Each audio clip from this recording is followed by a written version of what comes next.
started right now, and then they can come after. So today's meetup is going to be much more relaxed than what we typically do. For the last half a year, we've been bringing different speakers in blockchain. We've brought software engineers that are developing smart contracts. We've brought accountants that are dealing with clients that are using blockchain. We've done money laundering and KYC. We've done legal. And now we're finalizing by actually bringing companies that are developing products in the blockchain. That means that you get to ask questions about what's difficult in that process, and you get real experience with companies that are going through it.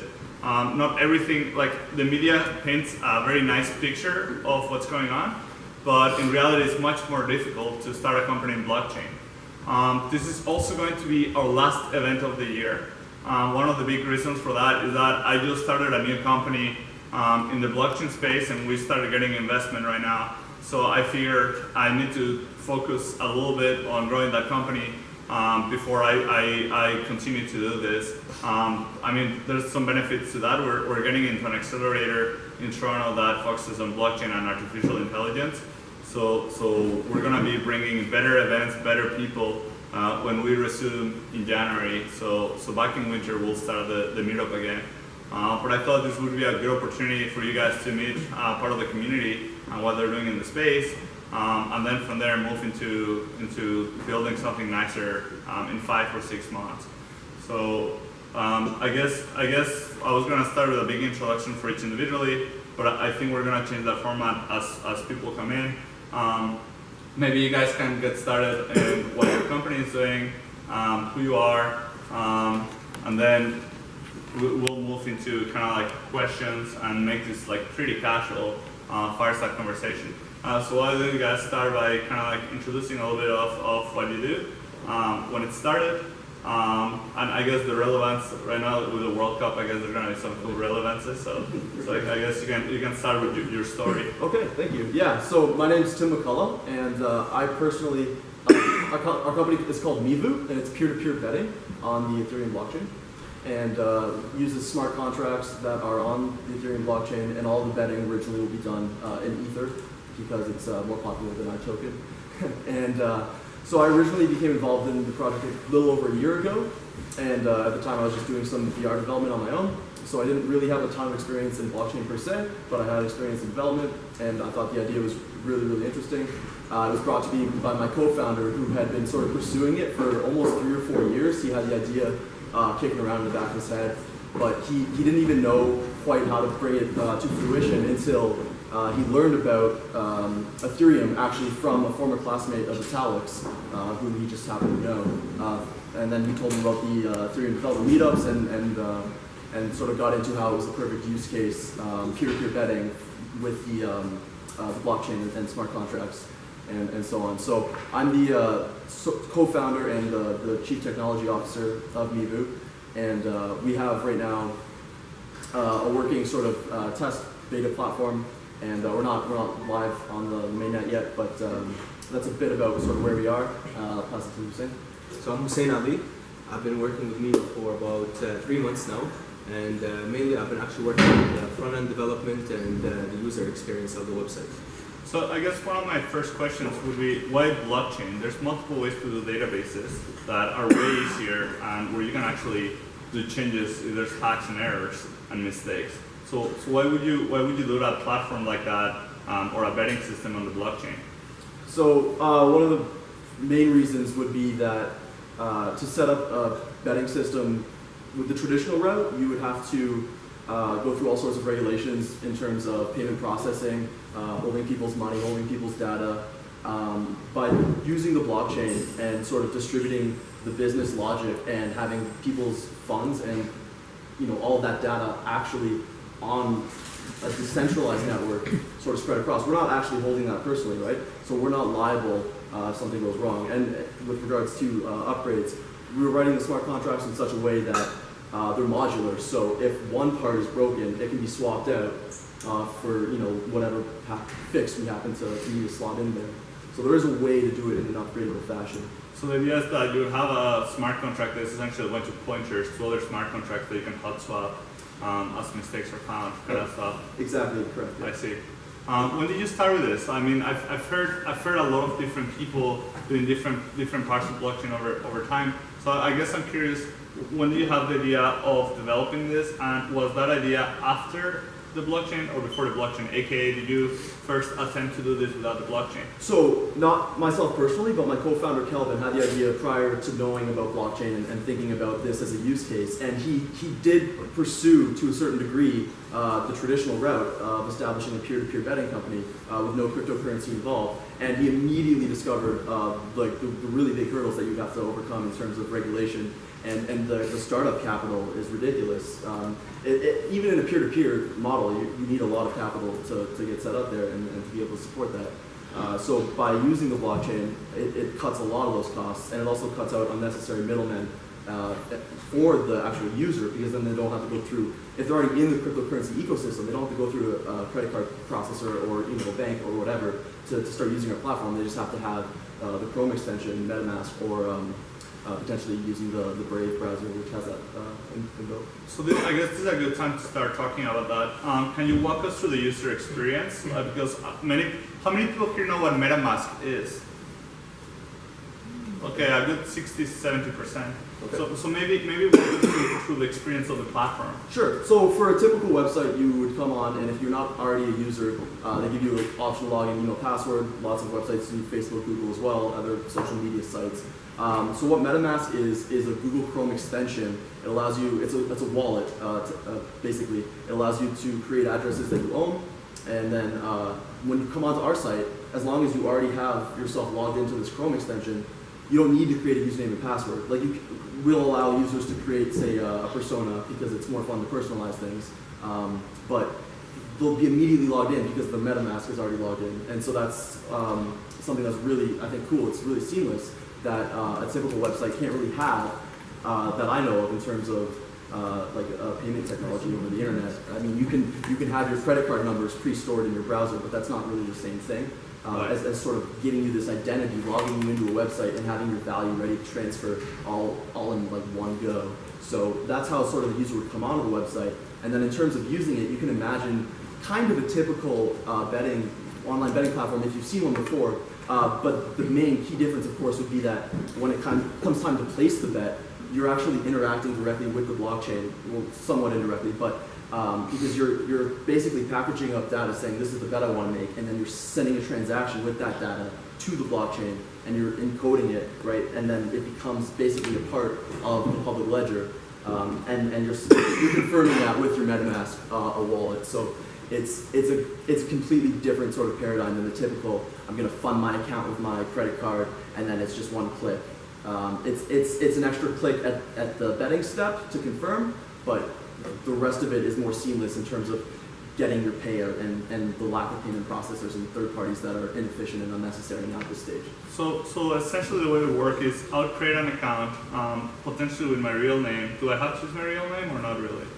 So our platform is going to have different tiers of users. Users who simply want to bet, you won't need to use your real name at all. There's no reason for that, because at the base level, you're simply sending Ethereum to a smart contract and then inputting a result afterwards and getting paid out based on what that is.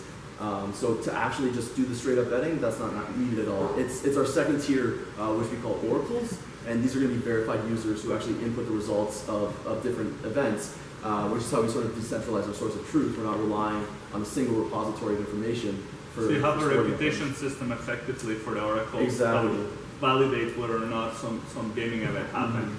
And a reward system as well to further reward those who are consistently correct. And then there's a staking system. So if someone wants to be an oracle, they have to put up an amount of our tokens, which will obviously have value. So they're saying, if I'm incorrect in what I say is the outcome of this event, I'm going to forfeit half of what I just staked to the users who are actually correct or with the consensus. Based on, and that's how we determine what's correct, is the consensus. Okay, so I guess then the way it works is that I create an account, let's say a simple account, so I don't have to put my identity.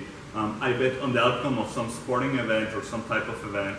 And then the secondary accounts that are public and have a reputation system, will verify what that event happened, and then depending on the results of those events, I'll get part of the pool of money of how many people were gambling. So if I'm 1 to 50, almost exactly. So the thing with our system is at launch, we're going to be directly peer-to-peer. So you're actually taking the other side of a bet that someone else has created. So it's only going to be 1-to-1, which is what separates us from some other like prediction market systems or sort of more pooled betting.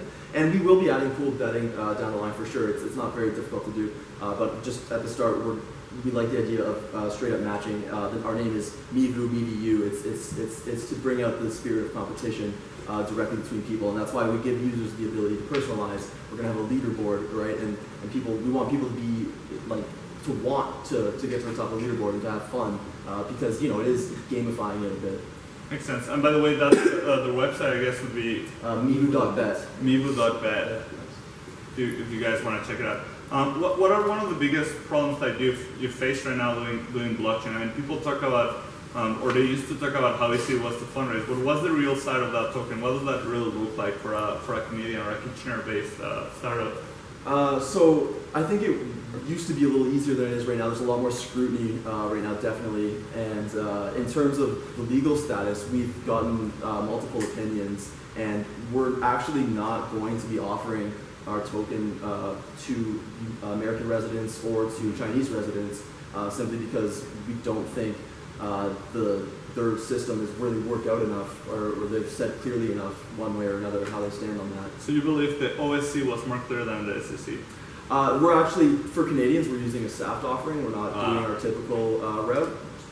We'll have a KYC service for a public sale and a whitelisting process, but for Canadians, it'll be a manual SAFT process. So wouldn't that, I mean, I'm not a lawyer, but wouldn't that be similar also to the US where you could set up a SAFT system and then like... For accredited investors for a free sale, we will be doing, yeah, exactly. Okay, that makes sense. Yeah. Okay, that makes sense. What is the subsystem? So SAFT is a simple agreement for future tokens. It's essentially a very simple way to say, hey guys, we're getting into an agreement that says this much money will give me this percentage of tokens or some quantity. I don't know how you're doing that.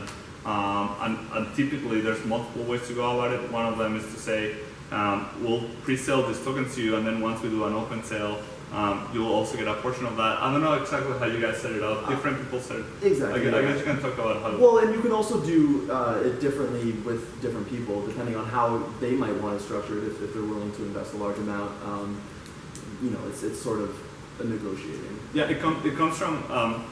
I guess it comes from SAFE, which is a simple agreement for future equity that was started at Y Combinator.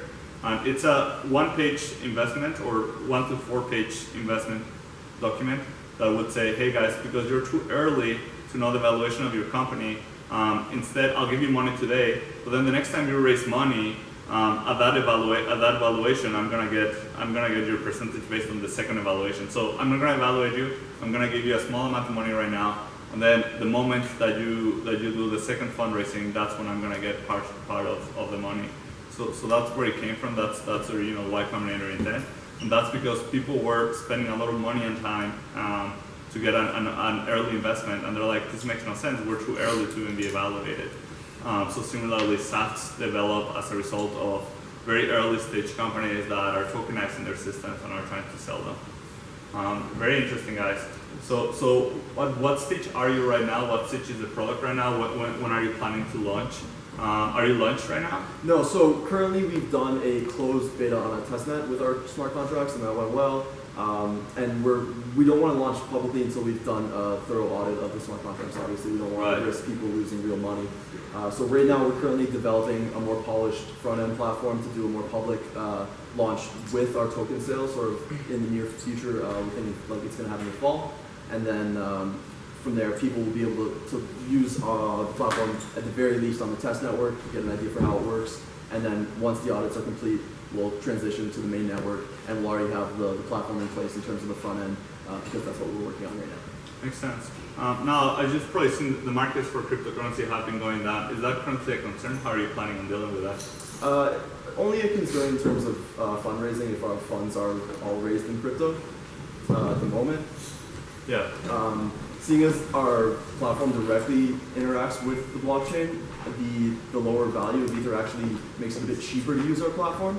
So all else being equal, like it's not a huge concern. But the way we're optimizing it should be that the price can go much higher and it won't be too expensive to use at all. I mean, looking at what people were willing to pay for CryptoKitties to run a function, it was like $5 or something ridiculous. Right, which I guess opens also the worry of the block directory and how fast that's growing. It's growing exponentially for Ethereum, so a lot of people are considering whether or not Ethereum is a good idea anymore. So do you have plans to switch if you wanted to do a different token or not? We're open if something comes along that's clearly way better and it solves all these problems. We'll look into transitioning, of course. Like we're not. So you're open, but you don't have a plan. Not at the time being. No, we're in the middle of the development cycle, and we have Makes a working test product, so we're not going to just completely change the stack in the middle of that. But after this and the beta, we'll obviously be looking at any other technologies that make sense to implement. Fair enough. Well, thank you so much. Big round of applause.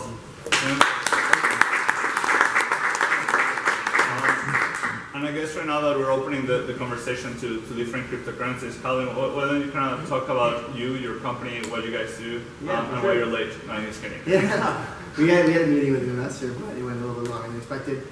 So we're Holobot. I have my co-founder Anthony.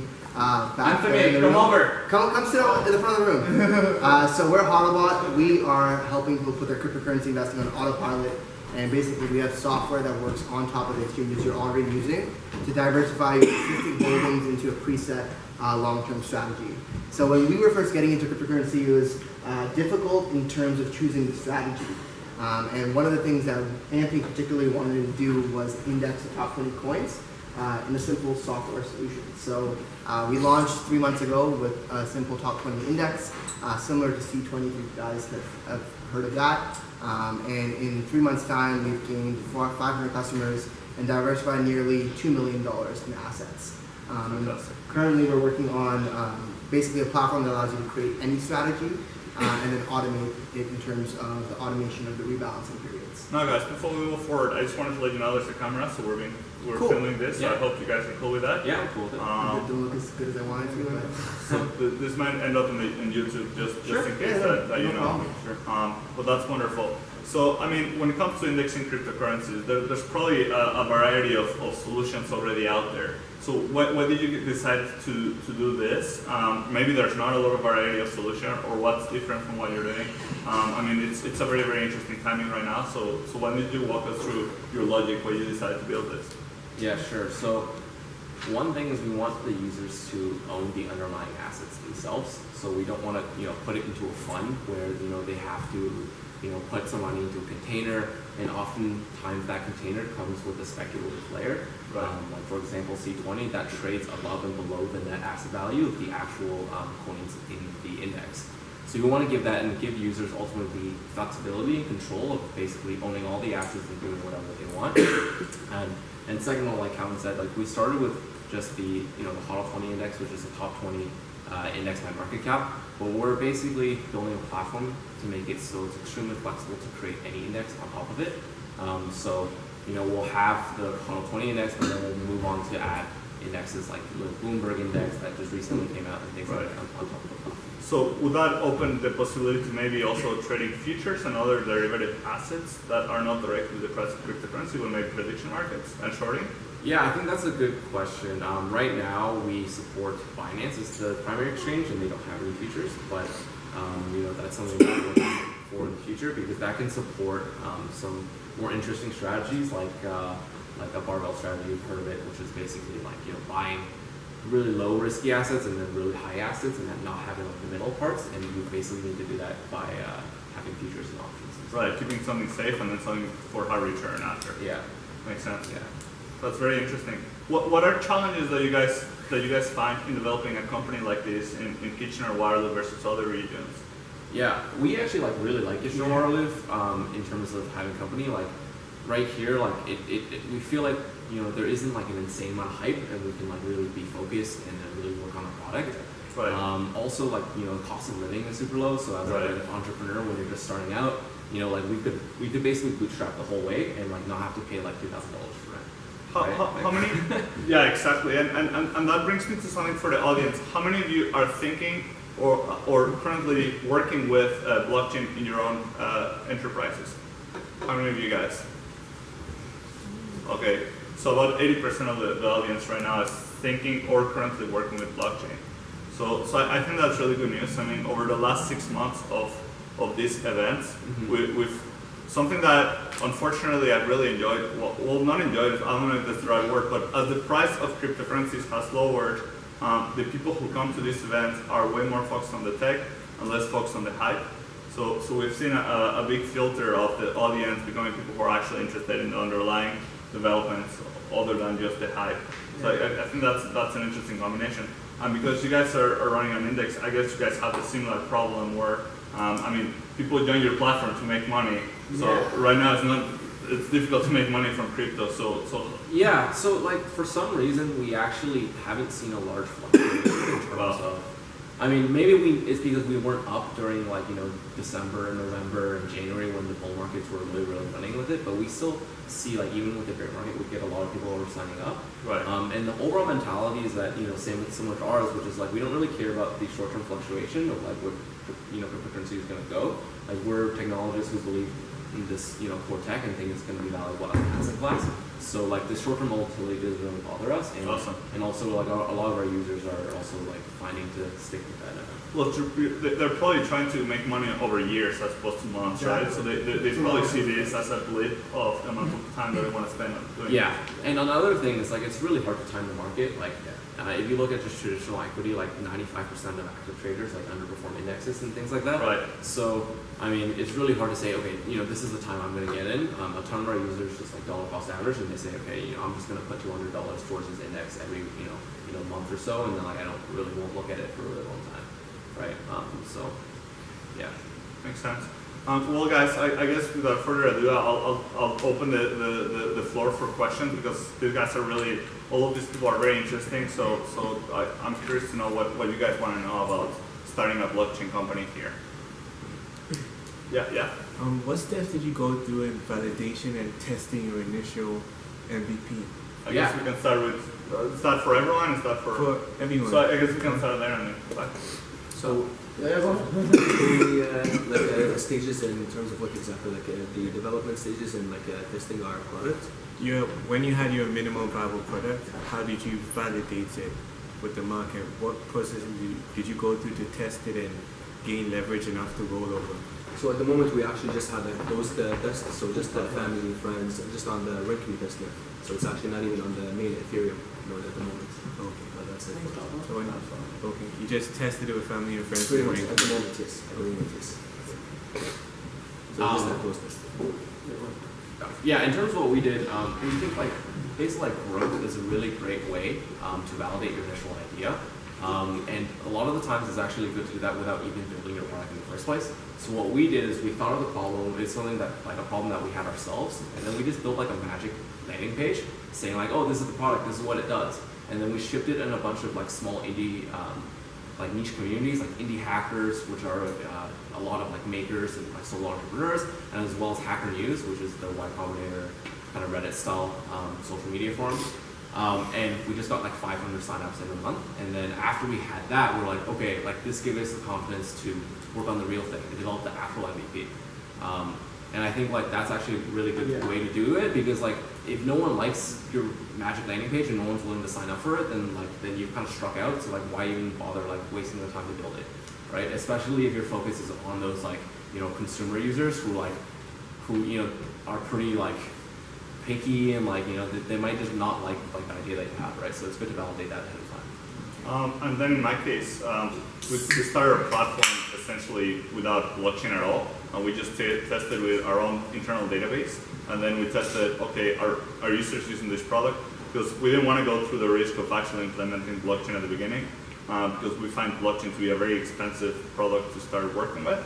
So first we wanted to test, okay, does the idea make sense? And then how can we decentralize and distribute over time? So we actually took a pretty pretty slow approach when it comes to that, but it helped us get early users because they would see the concept and the product before starting to work with the difficult stuff. And so right there, that in our case, actually, what we also did was we ran a bounty campaign, Oh yeah. and users are able to go on the website and bet on certain events, also not using the blockchain. So just for us to see if there is any people interested in this technology, and we do have about 3,000 users actually registered and predicting games at the moment. And it's also a way for us to reward the users so that when the platform is done, we are able to have people utilizing the coin, use the platform, and kind of be familiar with the overall idea. Thank you. Yeah. Can you guys, for your ICO, talk more about the token economics and like why somebody would want to own a token? I know you guys said that like Oracle's need to own a token, but you could also participate in any of the markets with ETH. Right, so simply for betting is just an ETH, but if you want to be an Oracle, you can't stake an ETH, you can only stake it on a token. And so the idea behind that is there's no risk involved in just simply reporting the outcome of an event. You know, any rational actor is going to think that just to preempt that, the stake isn't associated with the value of your vote, let's say. It's one person to one vote, which is why we verify the oracles through this KYC process. So the stake is proportionate to how much you're rewarded. So basically, if you have a pool of say 100 oracles all reporting on one sports game, and one of those oracles has 50% of the entire pool of our token stake, then they get 50% of the reward that's allocated for all of those oracles. So in order to be rewarded the most for doing a very simple thing, you need to own more of our tokens, which is someone's incentive for owning our token and why we think the value would rise over time. That makes sense. Yeah. Actually, I have two questions. The first question I have, you kind of answered it already. I just want to know, like, your risk management in terms of like running your companies, that kind of thing. The risk management, I know yours is into betting, all around is into betting. What would you employ in risk management? Risk management wise, I would say our approach, like we're very risk averse in our approach, and that we're taking it very slow. We've tested our product on a test network first, and then we're going to go through multiple stages of audits before we have any real money going through our platform. And that's not just in the smart contracts, obviously, on the other software side as well. So in terms of, I think our approach is very good on that. We're also going to run a bug bounty campaign to ask the community to chip in and help find any security vulnerabilities on that end. That works for me. And I wanted to ask you, I myself as an industrial engineer, what does blockchain have an implication in like supply chain management? Could you like maybe give me a direct example? Yeah, absolutely. Well, what I've seen most clearly are people doing something called non-fungible tokens. So these are tokens that you can trade, like all Ethereum is the same. If he owns one Ethereum or I own one Ethereum, it's the same Ethereum. There's no properties that differ. But what people are doing is creating new token classes that will differ completely of who they are. Like I'm Pablo, I cannot be traded for anyone else because I am myself. Yeah. So what people are doing, they're tokenizing products at factories and giving them certain like almost like QR codes, almost like their own wallets. And then every time the product goes through a different service, then people add their own private key. So if you cut the product, you add your own private key to that. If you wash it, if you blah, blah, blah. So when someone scans that product, instead of transactions, like monetary transactions, you can see the list of services or changes that you've done to that product. It could be a car. I buy a car, and then people do maintenance on it, and then every mechanic could be doing some changes on that car, and you could see those on the blockchain. So it's a way to do that for products, for produce, for services, and also for managing inventory. So you could see who owns what in perpetuity. So even if people sell your product in 20 years, you can still track back who originally owned it or sold it if you design it that way. So when you say adding a private key, it means you do digital signature on that token. Yeah, I mean, you could essentially you sign every time you do something on that product, and you can demonstrate that you're the only person who could have signed that product instead of signing a transaction. And there are cool demonstrations with IoT. you know, if in this chain there is an IoT device, That's right. that one can sign and, you know. That's right. Does that answer your question? Yes, yes. Perfect. Yeah. So, I believe you guys must have some sort of challenge with regulation, right? You were talking about the traditional way, you have some regulatory challenges, and I'm just wondering for everyone, if you have any stories you want to share about regulating it, especially on top of the blockchain technology. I know that betting, it must fall under some sort of umbrella where you take some percentage of all the bets and things like that, and with investment into CSE or UFPA, I don't know if you provide that type of service, or just based on the so can you elaborate a little bit more on that? Yeah, sure. So there's definitely a question mark with regards to the gambling regulations. I think it's a little bit of a gray area because it's really something that not to my knowledge, hasn't been done before in terms of a decentralized blockchain-based betting system. So typically, you would have a bookie or an operator need a license, and they would be responsible for backing all the bets. But since our company isn't backing any bets and isn't actually storing any user funds, we take the approach that we don't need some of the licenses that they do. Now, we will be obtaining a gambling license for our like where we choose to land jurisdictionally, which we are not 100% on that yet. We're still looking at legal opinions, but it'll probably be Isle of Man or something like that, where we have an entity which will have the appropriate licenses because they are a little bit more friendly in terms of that. So yeah, it has been a challenge, and we're still, as I said, talking to a couple different lawyers, but there is a way to do it. So it's not as though just because we're operating out of Waterloo, we can't set something like this up. Yeah, what I'll say is like cryptocurrency right now is very unregulated. We don't know what's going to happen. And so the analogy I always give is we're kind of in this dark room, and for a startup, you kind of have this flashlight. And so within the light that you can see, if you operate within that confine, you should be fine. And to understand that, what we've done personally is we've reached out to Arthur and Hoskins. And so we're actually partnered with them, and we understand the things that we can and can't do, or what puts us in the gray area. I think as a startup operating in the space, you have to do your due diligence because it's something that can kill your entire business. So be really aware of the programs and infrastructure. The OSC has a sandbox that you can apply to. There's a lot of organizations that can help and kind of uncover what legality or legislation will look like. And you should understand that before you get too deep into something, because it could be a really big risk if you continue to go down that path. And my advice would be jurisdiction. So look at where you want to operate. Not only banking, not only legality, but also what are you doing, who are you doing it with, matters a lot. So make sure that you're operating with the right countries and in the right places, and also talking to the legal and also the financial systems of both places. Because I mean, the OSC is one side, but also the CRA is another side, right? So you want to make sure that you cover your legal side, but also your accounting side, taxation, banking. All of those questions are going to come up as you embark on that journey. So look at your budget, look at what you want to do, and look at which jurisdictions would make sense based on those things. So I would recommend talking to a law firm early on, as well as an accounting firm. You said you built the smart contracts are modular. So can you elaborate more on them? Yeah, so the basic idea was to separate out logic from state. So state being the bets that have been placed, the events that those bets are placed on, the amount of tokens or ETH that a user has allocated to them, and then the actual logic, the code that manipulates that state. If you can extract that out, well, that's likely where any security vulnerabilities would lie. And so by having those smart contracts point to the state contracts, you can swap them out if someone finds a vulnerability for a fixed contract, and not have to sacrifice all of that state that your users have been accumulating, say, over the past however long you've been operating.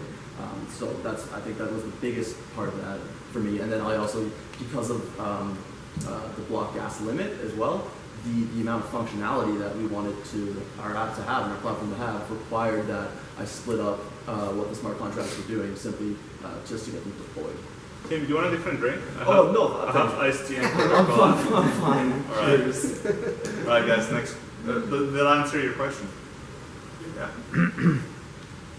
Well. someone different? So like for EV, I understand there's like a custom social betting. Sorry, could you be a little bit louder? I understand there's like a custom social betting, and in case of like this happens, how will we solve it? So when it comes to the custom side of things, our approach is our platform allows you to do that in cryptocurrency and it gamifies it, but it doesn't allow you to do anything much more than you would do in real life. It's more our decentralized Oracle system for the sports or like more popular event system, which I think is the truly unique use case. The custom bets is more just an add-on that we can do that we think is cool because it will gamify it for people. But basically the idea is that in real life, if you bet $10 to your friend that you could do something and your friend lost the bet but didn't pay up, well, you wouldn't have a very good idea of like opinion of your friend anymore. You probably wouldn't bet with them anymore. And in the same way, our system is that we think with the social custom bets, that's more of a fun thing that friends will do with each other. We also have the ability to add a third party at the beginning of the bet. So if you're like, okay, this guy might not pay up, we'll agree to each other that this person will be the final judge of the bet. Then they'll have the ability to decide the winner. But otherwise, it'll just be based on the two people's actually inputting the results and reputation system that's also in the smart contracts. So Oracle is involved in that? So the oracles will only be involved in like the popular main events. Yeah, no, not in that. So this might be under an umbrella of just like more transparency and distributed ledger technology, but with your platform, essentially you want to have a leaderboard where you can see sort of who's in first place, who's in last place. And a big problem that came with online poker is sort of sharks who would identify players who weren't very good at playing online poker, and then people create software where they only want to enter online poker rooms where they would play against the terrible players basically to take their money. With all the transparency in blockchain, like this system, in particular with the leaderboard, how do you protect those bettors who might not be as savvy but are losing a lot of money on your platform? Well, to that I would say like there's nothing that forces them to make a certain bet. Like our odds are completely customizable, and that's what I think is somewhat unique about our system and what makes it interesting, and which might combat that is a typical betting site or a platform. You come on, and if you want to bet for a certain team, you have to choose whatever odds they happen to give you, or I believe you can pay to tweak them a bit, but the end result is the same because you're paying for that. With ours, you decide the odds, what you think is a good bet. And if no one ends up taking the other side of that, well then I guess it wasn't appealing to anyone else, so the bet doesn't go through and you're just refunded.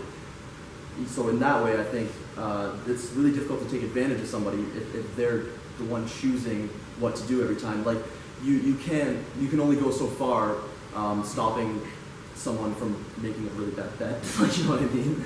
I can't just like ban users because they're bad. I guess the part what I was getting at is just targeting specific users and asking them to get into bets with you and sort of spamming them. They're getting hundreds and thousands of requests a day. Oh, okay, so there won't be a request system like that. It'll be more like, picture a bulletin board. Like, here's a bet I'm making, you stick it on the board. This is now available for anyone to come take. So in that manner, like you'll only take a bet that you find appealing, and you'll only post one that you find appealing. Okay. So I don't think that would really come up. Okay. Yeah. General question for both of you. So I know that there's a lot of competitors that you guys are facing against, and what are some of the strategies that you guys have against competitors? So let's say for you guys, it's small sort of Sorry, what was the last thing you said? So I know that there's like a stocks in your case, the stocks. Stocks?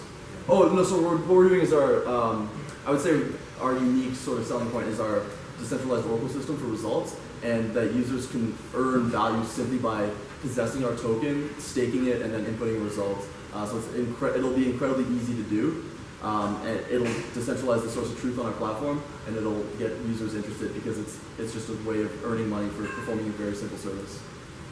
Yeah, to add on to that, so there's like a very kind of famous quote, I think, by YC that goes something like, most companies don't die because of competitors, they die by suicide. So I think like a lot of early stage companies, like it's not about focusing on your competitors, but like how do you focus on solving problems for your users and then just making your product better. Over the long term, you do want to add defensibility to your product. So that comes in like a few forms. One is proprietary technology. If you have something that other people can't replicate easily. Second one, economies of scale.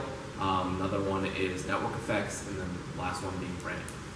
So if you can figure out like how to use those things and kind of build it into your business, then like over the long term you'll have that advantage. But it really depends on what industry you're in and how you're tackling it. Yeah. Are you guys incorporated? If you are, do you have to register a certain business category?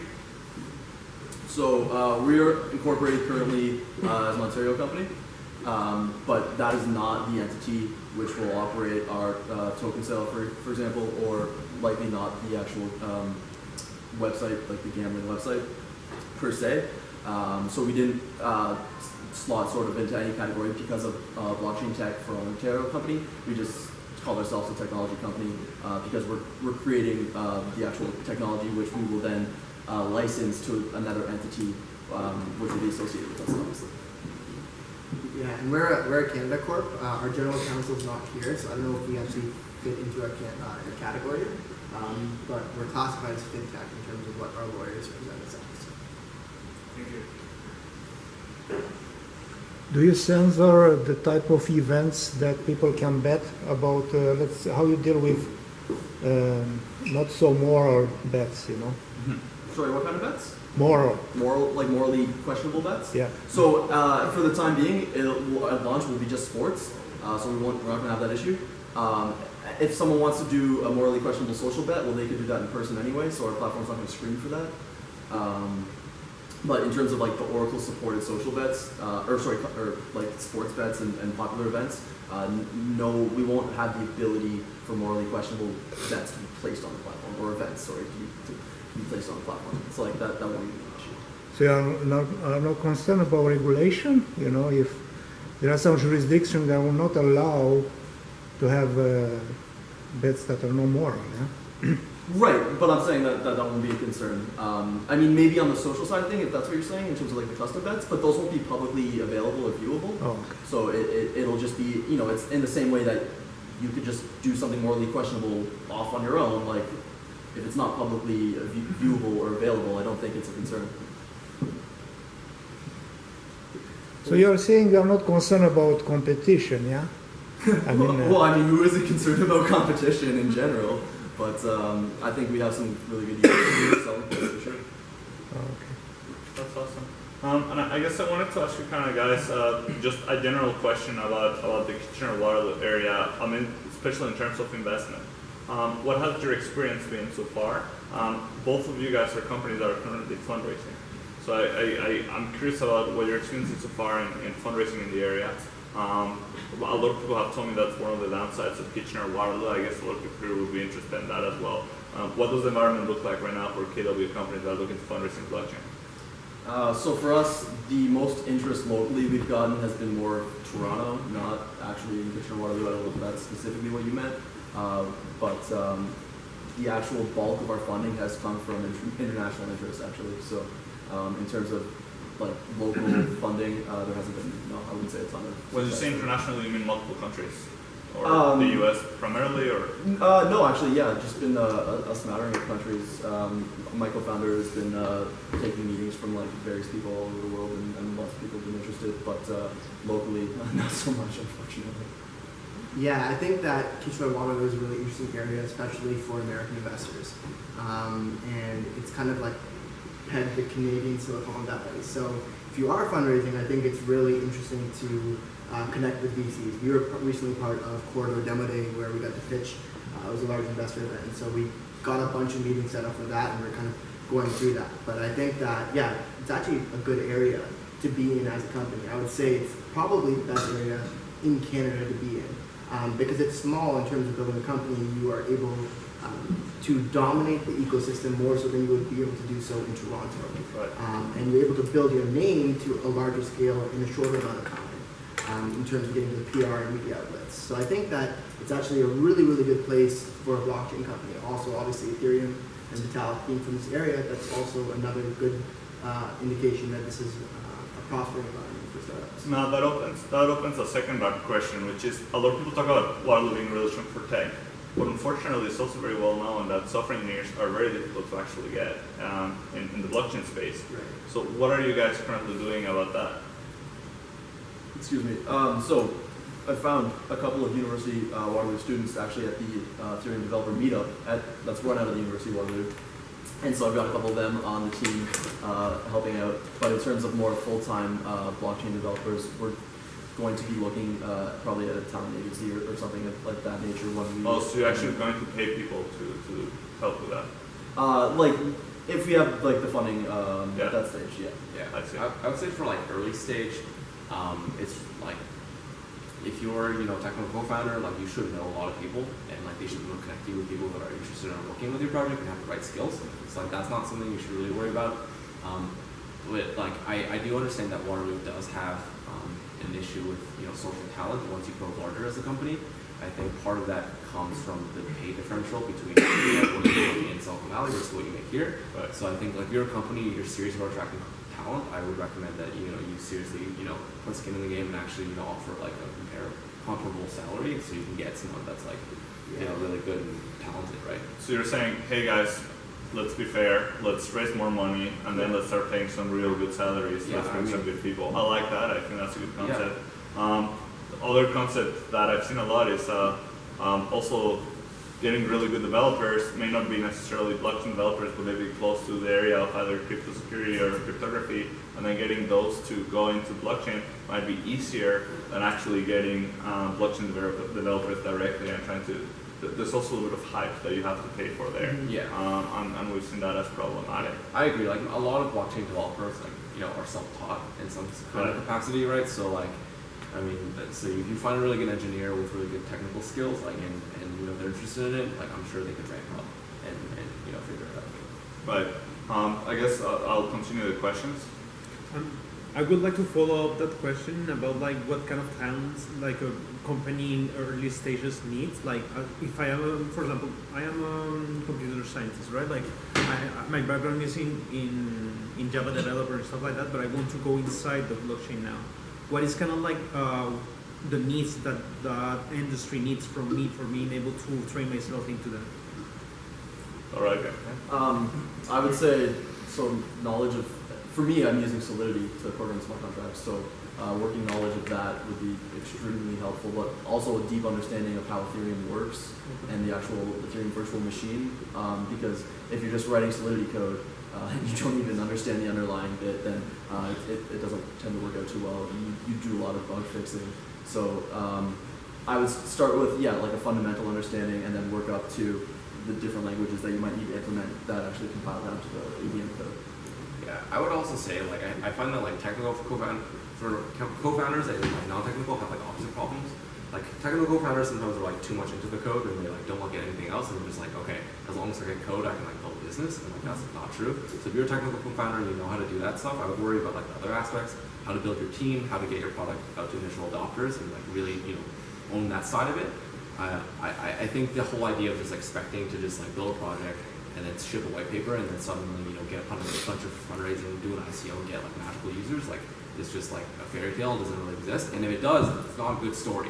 So I think like definitely like focus on that aspect of it, and then like if you're a solo founder, like you're eventually going to need to like lead a team and to do that. So you can't just only code. Yeah. I would also add read the original white papers first of Bitcoin. Read the white paper of I guess it's like GitHub, but read Ethereum's original paper. I think that'll give you an idea of the philosophy and also some of the technical details. Okay. So those are good lectures. Is blockchain scalability an issue for the development of the products? No, not right now. Right now, my product, like even taking into account the gas fees that you would pay and the percentage fee that we take, it's still lower than the industry average. And it would remain that way even like if gas fees were 100 times as high. I mean the platform being able to scale. For example, you have a like soccer event and you have 10,000 bets in 1 second. You will not be able to do that in Ethereum. At the moment, it would cause congestion for sure, but the Ethereum team is working on that. that's out of the scope of my project. Fair enough. Yeah. You maybe I tend to see the way of what you're talking about scalability. I know that 10,000 maybe is out of the scope right now, but do you have a plan for scalability? Like, in a way that I mean, do you have any tools that you can use with Ethereum or Truffle or MetaMask that you can use today to test volume somehow on the blockchain? So I know that I think state channels is one solution that's being worked on. I'm not too familiar with that right now, but I'm going to be looking into that. And then there's also the ability to batch transactions, which might be useful. So we're looking into solutions like that. But in terms of, and also limiting the actual on-chain interaction that you need to do, obviously. And there are a few methods for that. So I'm still looking into optimizing the platform as it currently stands. There are definitely ways of doing that. But even as it currently stands, if Ethereum stays the way that it's going, unless we had 1 million users all at once, I think it would work fine for the foreseeable future. Yeah. So they have that as a precondition. Sorry, pardon me? So they have that as a precondition. They have a low, high throughput and then use that. They don't have much of a risk of not do a low test or something. Yeah, well, that's just as we're gonna spin up like slowly in cycles, right? So we're gonna try to account for these things and then fix them as we go and figure out exactly what we need to do. And if the scaling for Ethereum isn't there at that point, well then, maybe there's another technology that's emerged in that time, which we then pivot to. As I mentioned earlier, we're open to pivoting if something emerges as a clearly better solution. So. Right, guys. Well, big round of applause to our speakers. Right now we're gonna move into more social, so feel free to grab some food, some drinks, and you can ask the people here questions directly in person, more privately. So yeah, thanks so much for coming, guys. Thanks.